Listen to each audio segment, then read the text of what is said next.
Thunder rolled across the dark sky above the Drakmari Palace, but the real storm was happening inside the massive stone walls. Emperor Vax pressed his clawed hands against the ancient viewing glass and watched smoke pour from the nursery tower. Again, this was the third fire today, and it was barely noon. "Your Majesty," wheezed his oldest advisor, Drak, as he limped into the throne room with singed robes. "The Zelthari caretaker has departed." "How long did this one last?" Vax asked without turning around. 2 hours and 16 minutes, sire. She lasted longer than most." The Emperor's yellow eyes reflected in the glass. His twin hatchlings, born just 6 months ago, had already driven away 15 different caretakers. These were not ordinary dragon babies. The palace scientists had enhanced them with genetic modifications meant to create the perfect war dragons. Instead, they had created perfect chaos. What happened this time? Drak pulled a small recording device from his scorched pocket. The Zelthari female attempted to feed them their morning meal. The hatchlings apparently disagreed with the menu selection and, well, the recording showed a tall, blue-skinned alien woman entering the reinforced nursery with a tray of carefully prepared dragon food. 2 small shapes moved in the shadows near the back wall. They were no bigger than house cats, but when they opened their mouths, streams of white-hot plasma erupted across the room. The alien woman dropped her tray and ran screaming as the walls began to melt. "She's the 15th one," Vax muttered.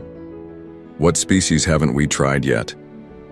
"We've exhausted most of the known childcare specialists in this sector, Your Majesty." The crystalline caretaker was literally shattered when the hatchlings discovered they could produce sonic screams. The Vorthak nanny was found frozen solid after they learned to breathe ice instead of fire for exactly 17 minutes. The robotic units keep getting melted into scrap metal. Vax turned away from the window. His empire stretched across 12 star systems, commanding fear and respect from hundreds of species. His armies had conquered worlds that other rulers only dreamed of reaching. Yet 2 baby dragons, his own offspring, were defeating him completely. "There must be someone," he growled. "What about the Mentari? They're supposed to be good with difficult children." "The last Mentari caretaker had to be hospitalized for mental trauma, sire. Apparently, the hatchling's telepathic screams gave her permanent migraines." The massive doors to the throne room burst open. General Korks, the Emperor's military commander, strode in with his usual confidence, but even he looked worried today. "Your Majesty, we have a problem. The other noble families are starting to talk. Some are saying the hatchlings are cursed. Others think they're too dangerous to live in the palace. There are whispers that maybe they should be relocated." Vax's eyes flashed dangerously. "No one touches my children." "Of course not, sire, but we need a solution." The palace staff is getting nervous. 3 maintenance workers quit yesterday after the babies accidentally melted through the floor of their room and nearly fell into the weapon storage level below. Drak cleared his throat nervously. "There might be one option we haven't explored, Your Majesty." "What?" "The recruitment office received applications from some newer species, ones we don't usually consider for palace positions." Vax raised an eyebrow. "Such as?" "Humans, sire." The throne room fell silent. General Korks made a snorting sound that might have been laughter. "Humans," the general said. "Those primitive mammals from the outer rim, they barely invented spaceflight 50 years ago. What could they possibly know about caring for enhanced war dragons?" Drak shuffled through his papers. "Actually, sir, they have some interesting qualifications. Their application mentioned something called pediatric nursing and child psychology. They claim experience with what they call difficult children." "Difficult children?" Vax repeated slowly. "Have they ever dealt with children who can melt through solid steel?" "Unlikely, Your Majesty. But they're willing to try, and honestly, we're running out of options. The next closest species with childcare experience is 3 weeks' travel away." General Korks shook his head. "This is ridiculous. Humans are weak, soft creatures. They have no natural armor, no claws, no enhanced strength. They'll be incinerated the moment they walk into that nursery." "Maybe," Vax said thoughtfully. "But they'll be cheap to replace." Another explosion echoed from the nursery tower, followed by what sounded like very angry baby dragon roars. Somewhere in the distance, an alarm started blaring.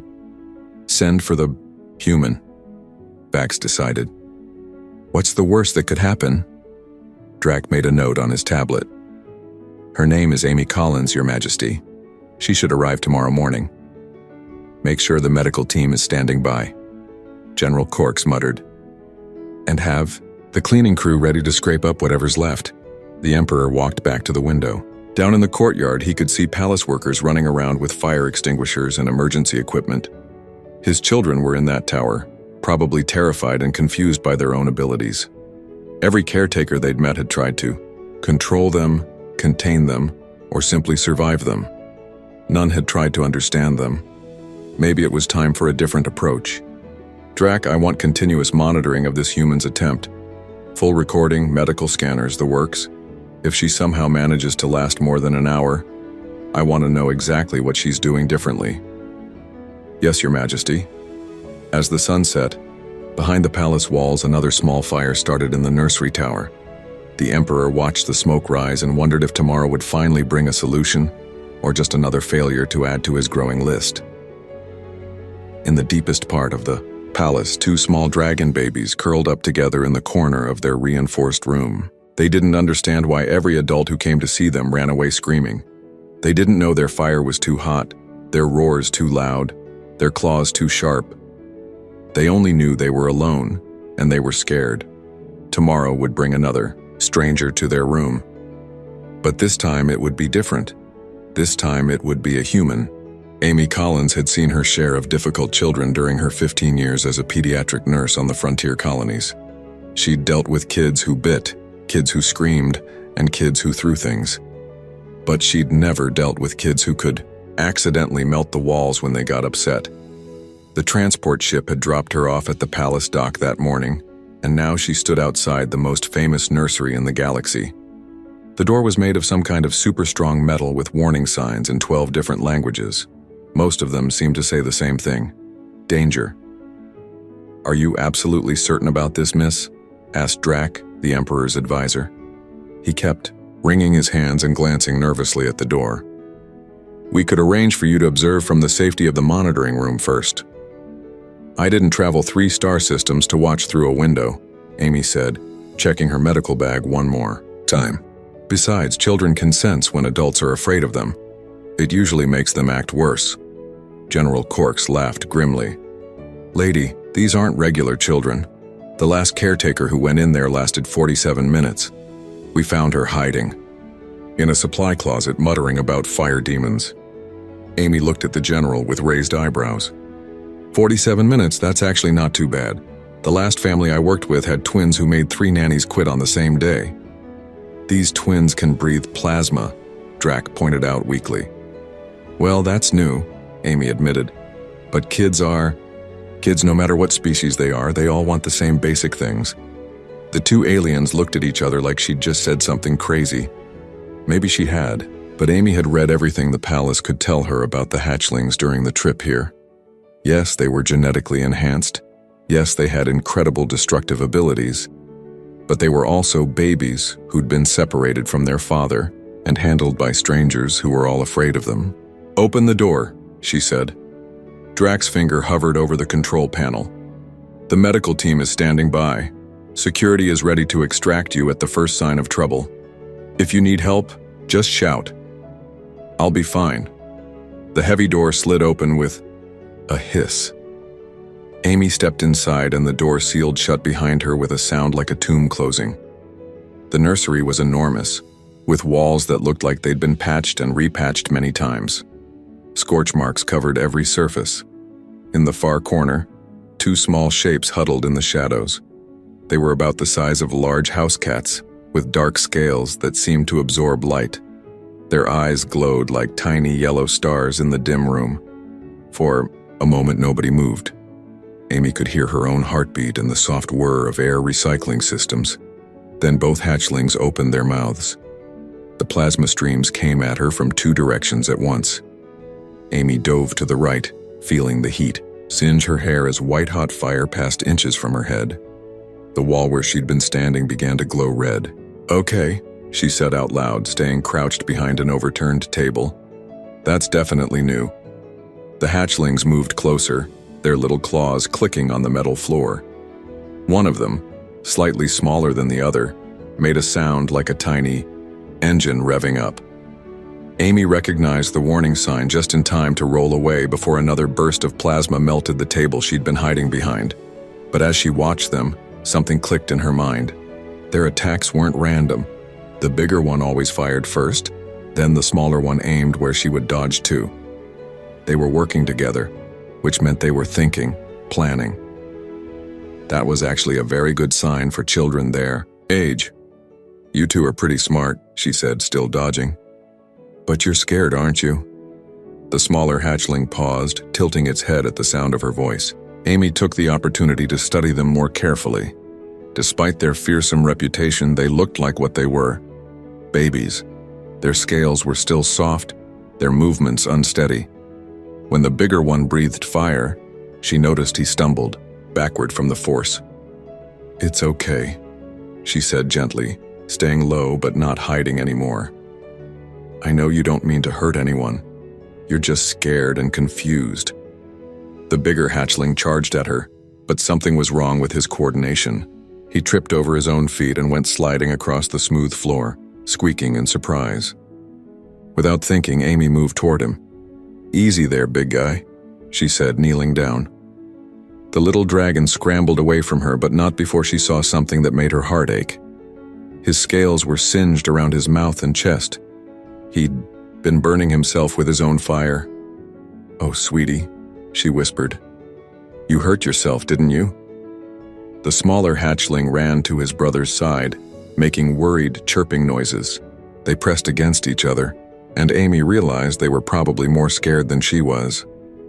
She slowly reached into her medical bag and pulled out a small spray bottle filled with a mild antiseptic that worked on most species. "This will help with the burns," she said softly. "I promise it won't hurt."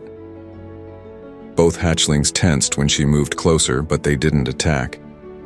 Amy gently sprayed the medicine on the bigger one's burns. He flinched at first, then seemed surprised that it felt better instead of worse. "There you go," she said. "Much better, right?" For the first time since she'd entered the room, both hatchlings were calm. They looked at her with curious eyes instead of frightened ones. Amy sat down on the floor, making herself smaller and less threatening. "I bet nobody's told you two how special you are, have they? All they see is the fire and the power.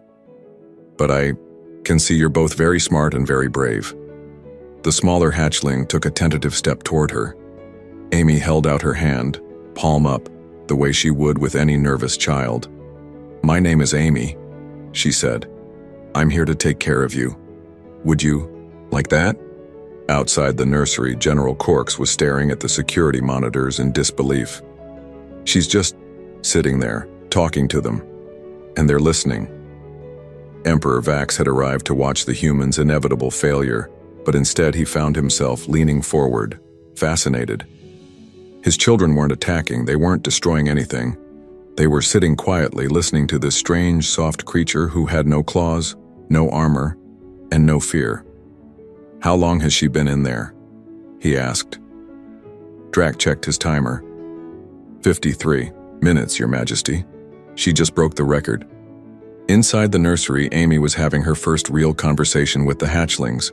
They couldn't talk yet, but they were surprisingly good at charades. The bigger one, whom she'd mentally named Spark, was trying to show her something by pointing at the wall with his tiny claw. "What is it, Spark? What are you trying to tell me?" Spark walked over to a section of the wall that looked newer than the rest, where the metal had been patched. He touched it gently, then looked back at her with what she could swear was embarrassment. "You accidentally melted this, didn't you?" she asked. "And everyone got upset?" Both hatchlings made sad little noises. "It's okay," Amy said firmly. "Accidents happen. You're still learning how to control your abilities. That's perfectly normal." The smaller one, whom she'd decided to call Flame, crawled closer and gently touched her hand with one small claw. His scales were warm but not burning hot. Amy smiled. "See? You can control it when you want to. You just need someone to help you practice." On the security monitors, Emperor Vax watched his children interact peacefully with another being for the first time in their lives. Something tight in his chest began to loosen. "General," he said quietly, "cancel the backup plans. I think we may have found our solution." 2 weeks later, the palace was a completely different place. Instead of constant alarms and emergency calls, there was something that hadn't been heard in the royal halls for months: the sound of laughter. Amy walked down the corridor carrying a bucket of ice cubes and what looked like art supplies. Behind her, 2 small dragons followed like devoted puppies. Spark and Flame had grown noticeably in the past 2 weeks, now about the size of medium dogs, but their behavior had changed, even more dramatically than their size. "Good morning, Nurse Amy," called one of the palace guards as she passed. He actually smiled at the hatchlings instead of reaching for his weapon. "What's on today's schedule?" "Ice sculpture target practice," Amy replied cheerfully. "These 2 have been working on their aim." The guard's eyes widened slightly. Target practice with plasma breath still sounded dangerous to most of the staff, but they'd all seen the results of Amy's methods. The random destruction had stopped completely. The hatchlings were learning to use their abilities on purpose instead of by accident. In the nursery, Amy set up her daily ice sculptures on a specially designed metal table. She'd learned that the hatchlings needed to use their fire breath regularly. Trying to suppress it just made them anxious and more likely to have accidents later, so instead of stopping them from breathing fire, she gave them specific things to burn. "Okay, boys," she said, stepping back from the table. "Remember what we practiced. Deep breath, focus on your target, and gentle flames. We want to melt them, slowly, not explode them all over the room." Spark went first. He'd been working hard on controlling the temperature of his fire. Instead of the white-hot plasma that had terrorized previous caretakers, he breathed out a steady orange flame that slowly melted his ice sculpture into interesting shapes. "Perfect," Amy praised. "Much better control than yesterday. Flame, your turn." Flame had a different approach. His fire tended to be hotter but in shorter bursts. He could carve precise patterns in ice with quick, focused breaths. Today, he was trying to write his name in ice by melting away the parts he didn't want. As the hatchlings practiced, Amy made notes in a journal she'd been keeping. Every day, she recorded their progress, their moods, and any new abilities they developed. The palace scientists had been fascinated by her observations. "Amy," called a familiar voice from the nursery entrance. She turned to see Drac peering in nervously. He still wasn't completely comfortable around the hatchlings, but he no longer ran away when he saw them. "Yes, Drac?" "His Majesty requests your presence in the throne room, if it's convenient." Amy looked at Spark and Flame, who were still focused on their ice sculptures. "Can you 2 keep practicing while I'm gone? Remember, aim carefully and no accidents." Both hatchlings chirped agreement. Amy had discovered they understood much more than anyone had realized. Their intelligence was advancing rapidly, probably aided by the genetic enhancements. The throne room felt different now, too. Emperor Vax no longer looked like a ruler barely holding on to control. He stood confidently, but there was something softer in his expression when he looked at Amy. "Nurse Amy," he said formally, "I wanted to discuss your progress with my children." "They're doing wonderfully, Your Majesty. Their emotional control has improved dramatically, and they're starting to show real precision with their abilities." "Yes, I've seen the reports, but I have questions about your methods. They seem unusual." Amy nodded. She'd been expecting this conversation. "Different from traditional Drakmari child-rearing, you mean?" "Different from any child-rearing I've ever heard of," Vax admitted. "You don't try to dominate them or make them submit. You don't punish them for their mistakes. Yet they obey you better than they've ever obeyed anyone. They don't obey me, Your Majesty. They trust me." The Emperor frowned. "Explain the difference." Amy thought for a moment. "When someone obeys out of fear, they're always looking for a chance to rebel or escape. When someone trusts you, they want to make you proud. Spark and Flame aren't trying to please me because they're afraid of what will happen if they don't. They're trying to please me because they know I care about them." "And you do? Care about them?" "Of course I do. They're wonderful children. a little more destructive than most, but all children have their challenges. General Corks, who had been listening quietly from the side of the room, stepped forward. But they're being trained as war dragons, not pets. They need to be fierce, independent, able to fight without hesitation. Amy looked at him with genuine confusion. What makes you think trust and affection make someone weak in battle? In my experience, people fight hardest for the things they love. Before anyone could respond, alarms started blaring throughout the palace. Red lights flashed and automated voices announced, "Security breach in Sector 7. All units respond immediately." Emperor Vax's expression hardened instantly. "What's happening?" A communications officer burst into the throne room. "Your Majesty, we have intruders. 3 ships, unknown configuration. They've breached the outer defenses and are heading for the palace." "Defensive positions," Vax ordered. "Deploy the guard units to protect the nursery," Amy interrupted, sudden fear flooding her voice. "Spark and Flame are alone in there." She was already running before anyone could stop her.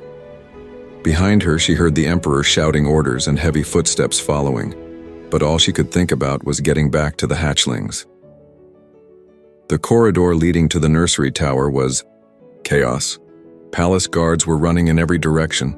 Emergency lights were flashing, and through the windows Amy could see strange ships hovering outside. But worse than any of that was the sound coming from the nursery. Angry dragon roars, but not the frightened, uncontrolled roars she'd heard when she first arrived. These sounded focused, purposeful. Amy burst through the nursery door and stopped short.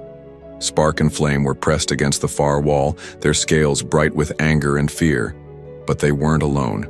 3 figures in dark armor were advancing, on them carrying what looked like capture nets and stun weapons. "There they are," one of the intruders said in a language Amy's translator picked up. "The enhanced hatchlings. The buyer will pay double if we bring them back alive." "Stay back," Amy shouted, stepping between the intruders and the hatchlings. "Don't you dare touch them!" The lead intruder laughed. "Human female, move aside. We're here for the dragons, not you."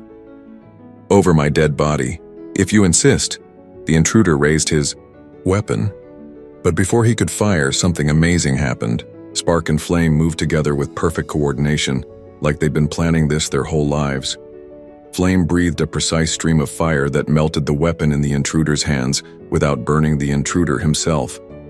At the same time, Spark used his sonic roar. Not the random screaming Amy had heard about, but a focused sound wave that knocked all 3 intruders off their feet. But they weren't done. As the intruders tried to get up, both hatchlings positioned themselves protectively in front of Amy. Their fire breath came in controlled bursts, creating a barrier of heat that forced the intruders back toward the door. Emperor Vax arrived, just in time to see his children working together with military precision to defend their nursery and their caretaker. Palace guards quickly captured the stunned intruders, but Vax barely noticed.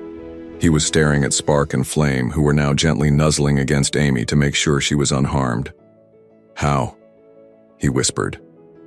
Amy knelt down to comfort the hatchlings, checking them for injuries even though they'd clearly won the fight.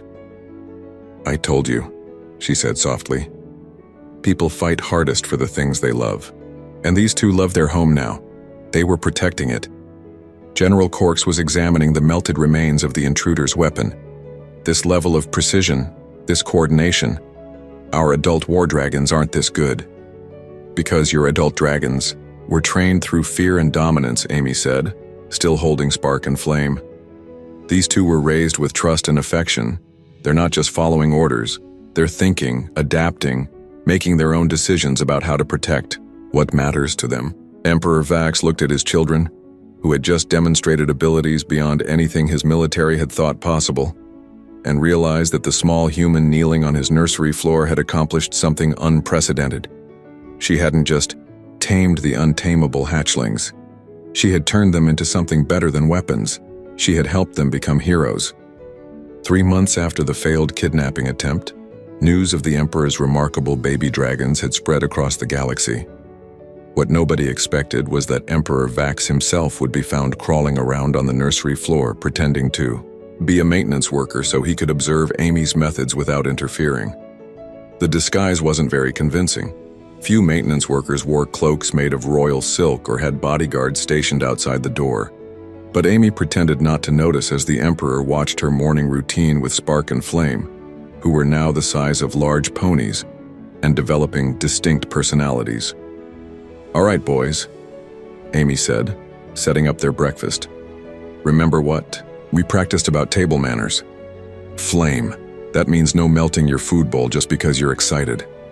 Flame, who had always been the more impulsive of the twins, made what sounded like a dragon giggle and carefully breathed cool air on his food instead of hot air. It was a trick Amy had taught him after realizing that dragons could control the temperature of their breath, just like humans could whistle different notes.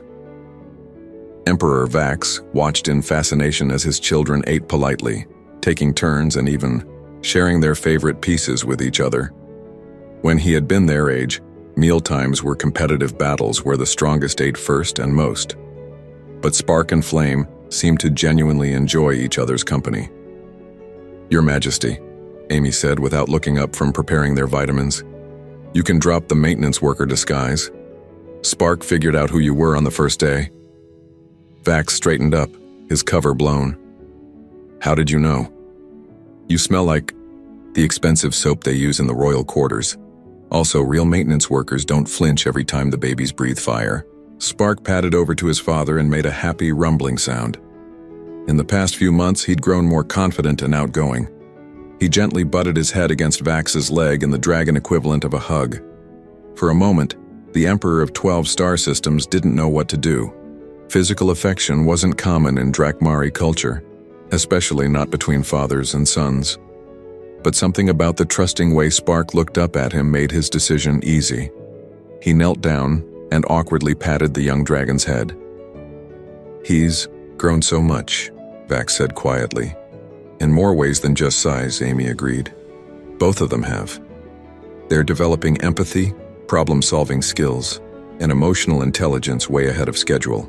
The genetic enhancements didn't just make them physically stronger, they made them mentally more capable too." Flame joined his brother and father, and soon both hatchlings were competing for attention. Vax found himself laughing as they play-fought, around his feet, their movements perfectly controlled so they wouldn't accidentally hurt him. "I came here to understand what you were doing differently," he admitted. "My advisors keep asking how you achieved results that our best dragon trainers couldn't manage." Amy sat down on the floor with them, which was apparently the signal for both dragons to curl up next to her like giant scaly cats. "I didn't do anything special. I just treated them like the intelligent children they are, instead of like weapons in training. But they are weapons, or they will be. The genetic modifications were designed to create the perfect war dragons. Maybe," Amy said thoughtfully. "But perfect for what kind of war?" Before Vax could ask what she meant, an urgent chiming sound came from his communication device. He activated it, and General Corks's face appeared in the holographic display. "Your Majesty, we have a situation. The Nexari fleet has been spotted near our outer planets. Intelligence suggests they're planning to test our defenses." Vax stood up immediately.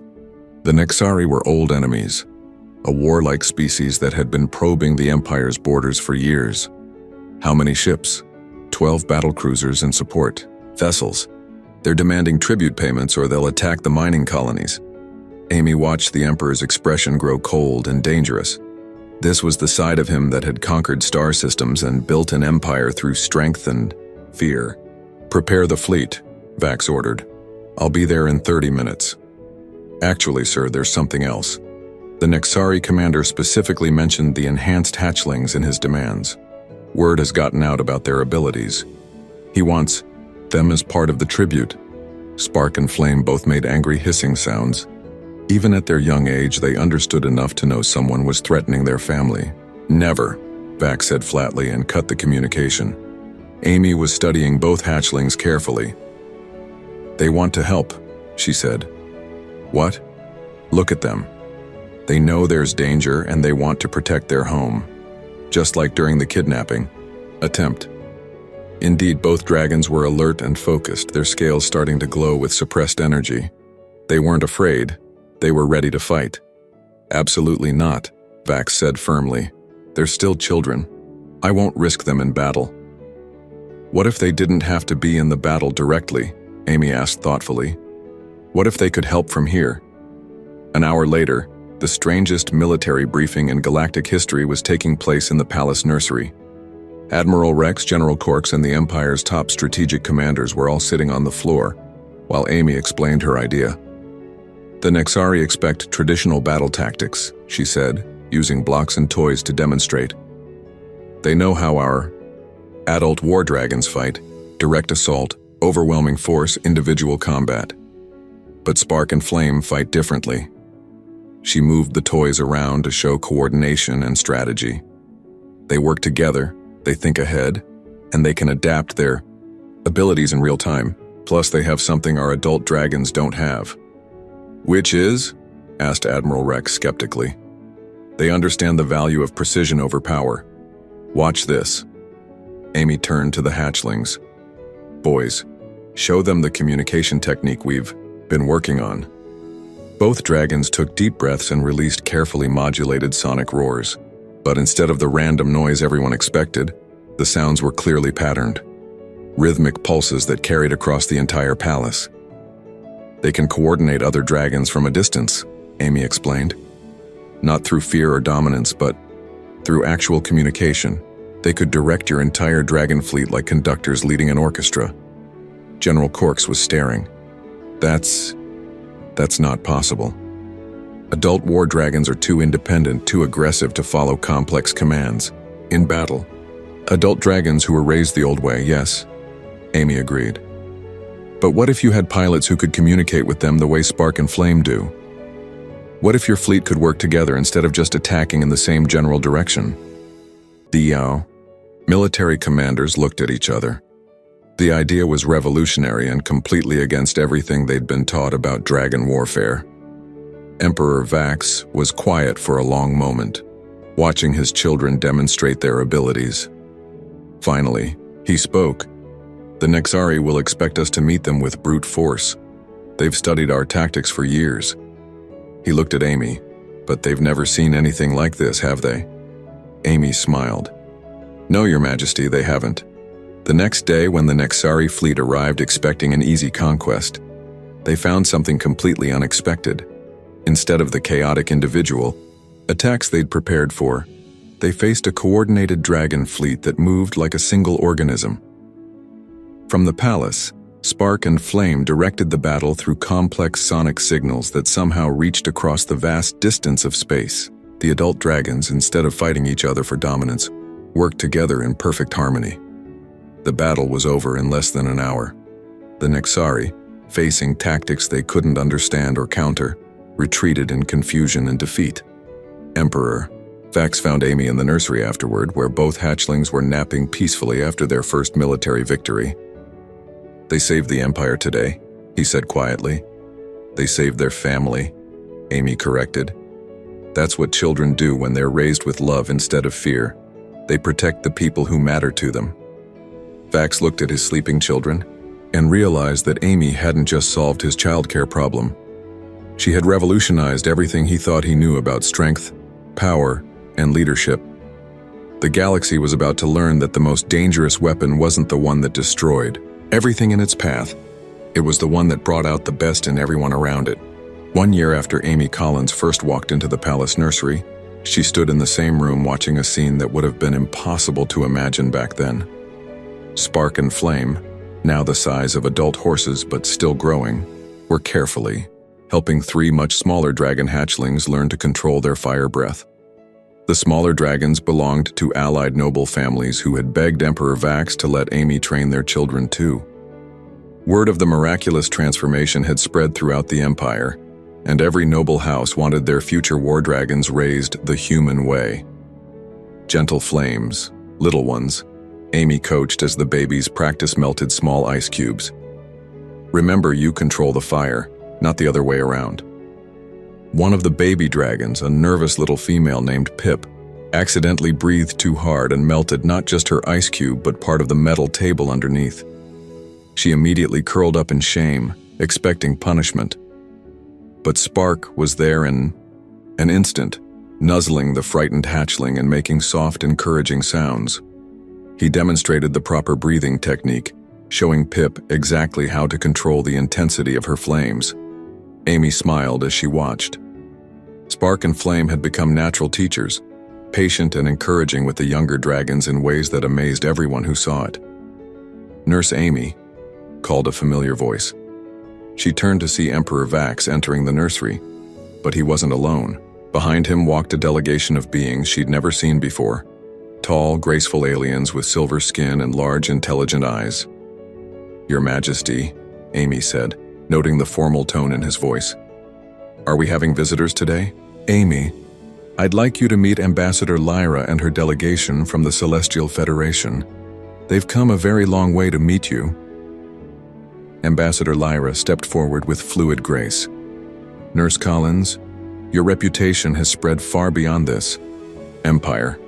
We've come to make a proposal that could change the course of galactic relations." Amy looked confused. "I'm not sure what you mean. I'm just a pediatric nurse."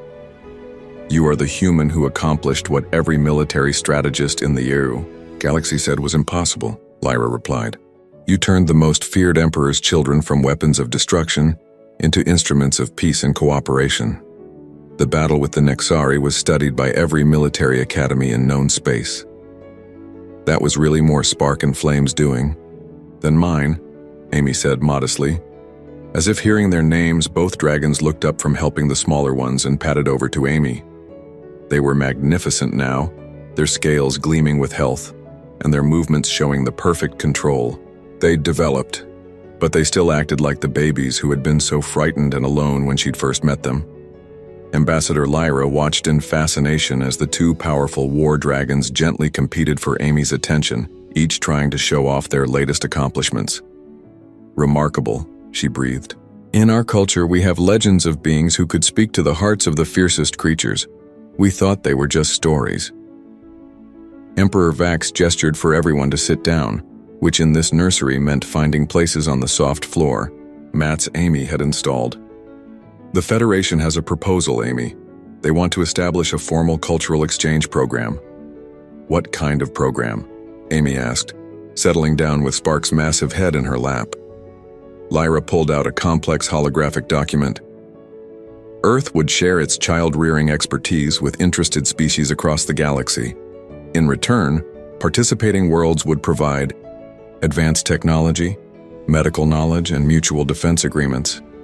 Amy blinked. "You want to trade babysitting techniques for starships?"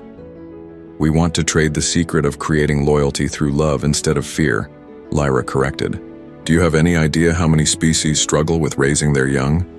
How many civilizations are torn apart by children who grow up angry and resentful?" She activated the hologram, showing images of various alien species and their young. "The Crystalline Consortium has been dealing with a generation of children who shatter at the slightest emotional stress. The Voidwalkers' teenagers keep running away to join pirate fleets. The Metal Singers' youth refuse to learn their traditional crafts and are forgetting their culture entirely." Amy studied the images, her nurse's instincts automatically analyzing the problems. "They're all showing signs of emotional neglect or authoritarian upbringing. These kids aren't bad, they're just crying out for attention and understanding." "Exactly," Emperor Vax said. "And after seeing what you accomplished here, the Federation believes humans might have solutions." "But I'm just one person," Amy protested, "and every species is different. What works for dragons might not work for crystalline beings or metal singers." Flame, who had been listening quietly, made a series of complex sounds, not quite words, but close to it. Amy had been working with both dragons on developing speech, and they were much further along than anyone expected. "What did he say?" Lyra asked, amazed. Amy smiled. "He said that love is the same in every language, and he's right. The basic needs, safety, affection, understanding, guidance, those are universal." Over the next several hours, they worked out the details. Amy would become the first human ambassador for child development, working with a team of human pediatric specialists to establish training programs across the galaxy. Earth would gain access to advanced medical technology that could eliminate most childhood diseases. along with defensive alliances that would protect humanity's growing presence in galactic society. But the most important part of the agreement was something nobody had expected. Spark and Flame would serve as demonstration models, traveling to other worlds to show what was possible when children were raised with patience and love instead of fear and force. Are you sure they're ready for that responsibility? Amy asked, looking at her two charges who were now playing a complex strategy game with the younger dragons. Amy, Emperor Vax said quietly, look at them. Really look at them. She did. Spark was patiently explaining the game rules to a confused hatchling, demonstrating each move slowly until the little one understood. Flame was sharing his favorite, treats with a dragon who had been too shy to ask for them. Both of them moved with confidence and grace, but also with genuine kindness toward everyone around them. They're not just war dragons anymore, are they? She realized. They never were just war dragons, Vax replied. They were always meant to be leaders. You just helped them become the right kind of leaders. 6 months later, Amy stood on the observation deck of the Galactic Federation's flagship, watching through the viewports as they approached another world. This was their 15th planet in the cultural exchange program, and the results had been extraordinary. Behind her, Spark and Flame were having an animated conversation with a group of young aliens from their previous stop. The dragons had learned to speak several galactic languages and had become celebrities in their own right, not for their power, but for their wisdom and kindness. Nervous about the new assignment? Asked Dr. Lisa from the Earth delegation. She was one of 5 human specialists who had joined the program. A little, Amy admitted. The thermal worms are supposed to be very different from anything we've worked with before. Different how? Amy checked her notes. They reproduce by budding, they live in lava flows, and their children are born knowing everything their parents knew. Apparently that's causing problems because the young ones are rebelling against having predetermined lives. Dr. Lisa whistled. Low. That is different.